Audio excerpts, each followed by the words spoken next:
Greetings, citizens of the world. We are anonymous.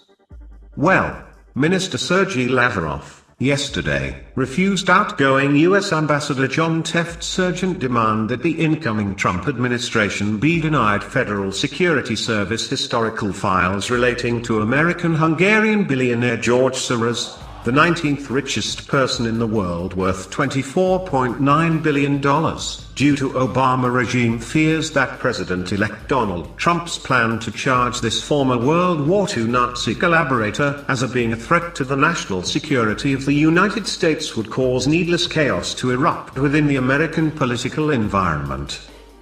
This past Friday, January 6th, Minister Lavrov received a formal diplomatic notice from the Trump transition team requesting that any and all files and investigative documents in the current possession of the FSB relating to the World War II actions and activities of George Soros be provided to them, and cited as their U.S. legal authority to make this request the March 6, 2014 executive order that carries the full force of law, signed by President Barack Obama, titled Blocking Property of Certain Persons Contributing to the Situation in Ukraine, that, in part, says, I, Barack Obama, President of the United States of America, find that the actions and policies of persons that undermine democratic processes and institutions in Ukraine, threaten its peace, security, stability, sovereignty, and territorial integrity, and contribute to the misappropriation of its assets, constitute an unusual and extraordinary threat to the national security and foreign policy of the United States, and I hereby declare a national emergency to deal with that threat. In supporting documents attached to this diplomatic request, the Trump transition team asserts that 25 days after the signing of this executive order by President Obama, on March 31, 2014, U.S. diplomatic cables show that Soros did indeed work to undermine the processes and institutions in Ukraine, becoming, in fact, the de facto ruler of this nation, and who in a meeting with U.S. Ambassador to Ukraine Jeffrey Pyatt, laid the basis for war by his stating that the federalization plan being marketed by Putin to Merkel and Obama would result in Russia gaining influence and de facto control over eastern regions in Ukraine. The federalization plan, similar to the States of America, for Ukraine, supported by President Putin, Chancellor Merkel, and President Obama, would have created a peaceful transition of power in this nation, but due to Soros' illegal intervention has, instead, led to mass conflict and bloodshed, costing the lives of an estimated 9,600 men, women and children. As to why President Obama himself didn't charge Soros as being a threat to the national security of the United States after he grossly violated this executive order, was due to Soros flooding Obama's and Hillary Clinton's Democratic Party with a staggering $100 million in donations, and that turned this once respected political party known as the Party of Jefferson into what it is known today, the Soros Party, and that has, in fact, destroyed it.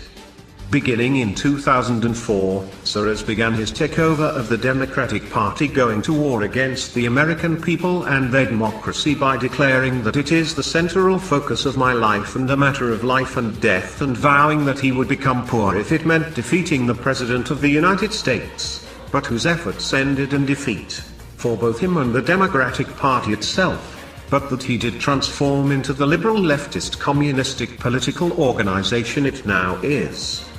Going into this latest 2016 U.S. presidential election, Soros redoubled his efforts to destroy the United States, with his becoming Hillary Clinton's top donor and puppet master, but like in 2004, the American people rejected his globalist open society vision, turning, instead, to Donald Trump to become their next leader. With his puppet Hillary Clinton being defeated, however, and his now wholly owned communistic Democratic Party losing all power too, Soros now has turned all of his financial might against President-elect Trump, saying that democracy is now in crisis because the American people elected a con artist and would-be dictator as its president, and has, likewise, this past week declared another war against all Christian nations, vowing to topple all pro-life, anti-abortion, laws in every Catholic country throughout the world. Having developed an ominous reputation as a greedy billionaire in the early 1990s, when he single-handedly caused an economic crisis in England by betting against the British pound, Black Wednesday, making him over $1 billion at the expense of British people whose lives and economy he crushed. An FSB addendum to this report states, Soros has previously been called by the 60 Minutes news program as mysterious, and who in this interview with US reporter Steve Croft gleefully admitted that 1944, at the height of World War II, was the happiest year of his life, when he made his fortune confiscating the property of Jews sent by the Nazis to concentration camps to be slaughtered. Here are some of the words in the interview. Steve Croft: my understanding is that you went out with this protector of yours who swore that you were his adopted godson. George Soros: yes. Yes. Steve Croft: went out, in fact, and helped in the confiscation of property from your fellow Jews, friends, and neighbors. George Soros: yes. That's right. Yes. Steve Croft: I mean, that sounds like an experience that would send lots of people to the psychiatric couch for many, many years. Was it difficult? George Soros: no, not at all. Not at all, I rather enjoyed it. Steve Croft: no feelings of guilt. George Soros: no, only feelings of absolute power. With Soros' world now falling apart all around him, he has now begun using President Putin as a bogeyman in order to deflect away from his many crimes, and who is being supported in the US by Republican Senator John McCain, who Soros has funded since 2001, Republican Senator Lindsey Graham, who Soros has long funded, and Republican Ohio State Governor John Kasich, who Soros funded to become president in case Hillary Clinton lost, all of whom, along with their Soros-funded Democratic Party allies, have brought the Russians are coming hysteria meme in America to a level not seen since the Cold War. As Soros is now using his financial might to corrupt and destroy the Republican Party like he did the Democratic Party, this anonymous global report concludes, the only obstacle now standing in his way is President-elect Trump, who even now, while being assaulted on an hourly basis by the Soros-led mainstream fake news propaganda media, is showing no signs of backing down against this evil Nazi monster who he must destroy for the sake of the whole world, as well as his own. The American dream is not that every man must be level with every other man. The American dream is that every man must be free to become whatever God intends he should become. Hedge fund billionaire George Soros is used to having his way. But the megalomaniacal currency speculator and political manipulator bet on the wrong horse in the Trump versus Clinton race, and even all the millions of dollars he spent trying to rig the outcome failed, in the end. It must be hard for the 86-year-old globalist to face up to the fact that the world is not his oyster and his admitted fantasies about being God are just that. Fantasies, albeit far from harmless ones. The Black Lives Matter riots and the anti-Trump riots he helped finance look more like the work of Lucifer than God. However, Soros refuses to accept that he lost and Trump won. So he is committing a sizable portion of his enormous wealth, along with his outsized political and media influence, to crippling and delegitimizing the incoming Trump administration, with more riots, protests, and media hit pieces. Within hours after Trump had been officially named the victor, the Soros-funded renter mobs were causing mayhem in streets all across America.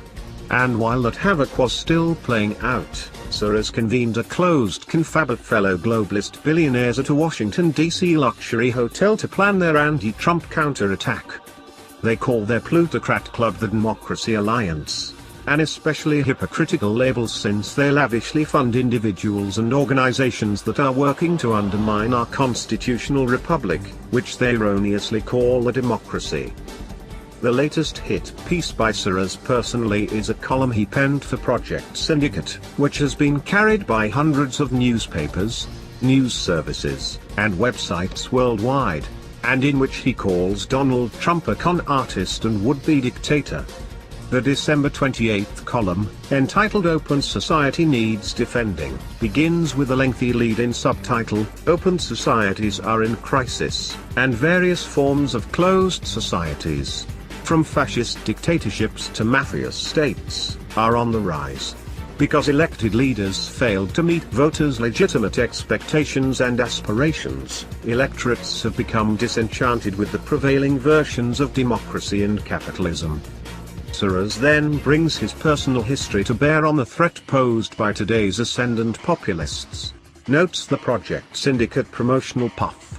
Soros writes, I am an 86-year-old Hungarian Jew who became a US citizen after the end of World War II. I learned at an early age how important it is what kind of political regime prevails.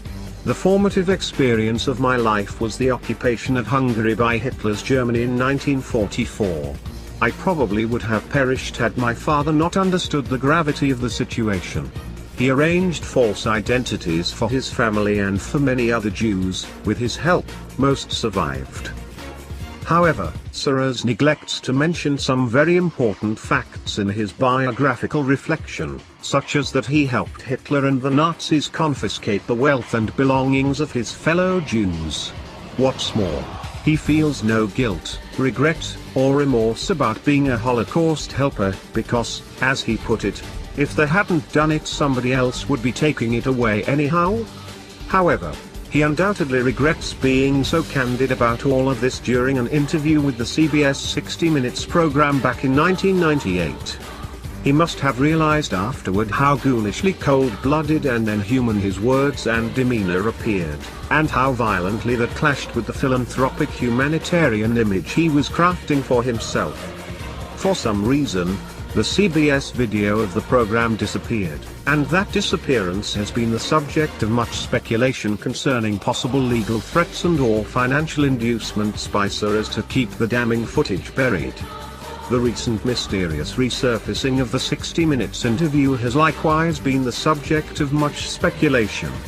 In addition to the recently released WikiLeaks files on Soros, which are decidedly less flattering than the canned biography of the mogul on Wikipedia, the CBS video allows Soros to demolish his own carefully invented saintly image with his own words.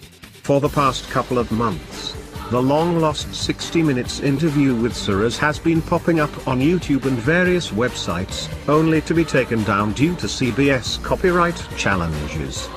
But, like a whack-a-mole, it keeps popping up on new sites as fast as Soros and CBS can whack it down.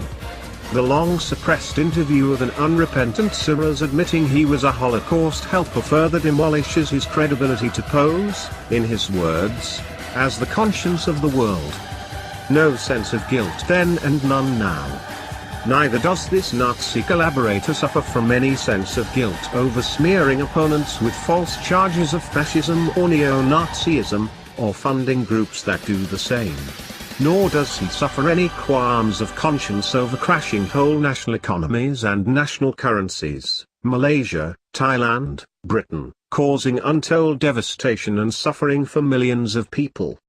Besides, a few $1 million in grants to activist NGOs and media groups usually suffices to repair any of the PR damage done by his predatory practices. Most likely, it is his deity complex that prevents him from ever experiencing feelings of guilt. After all, if one is God, what is there to feel guilty about? But mortals who think they're divine invariably suffer in other ways.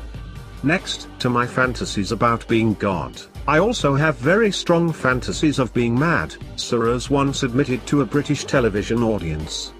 In fact, my grandfather was actually paranoid. I have a lot of madness in my family. So far I have escaped it. Has he really escaped it? Many would disagree. His madness seems quite apparent.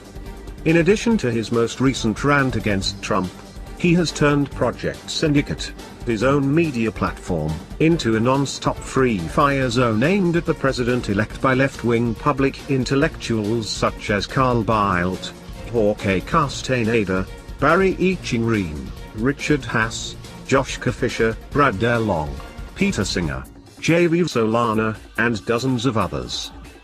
The 60 Minutes interview is well worth tracking down and well worth watching, before it gets permanently deep sixed down the memory hole. Together with everything else that has come out on Soros in the intervening years, it provides more than enough evidence to banish the megalomaniacal mogul from all civil society and provide him with a padded cell where he can contemplate and celebrate his divinity without wreaking havoc on all mankind. We are anonymous.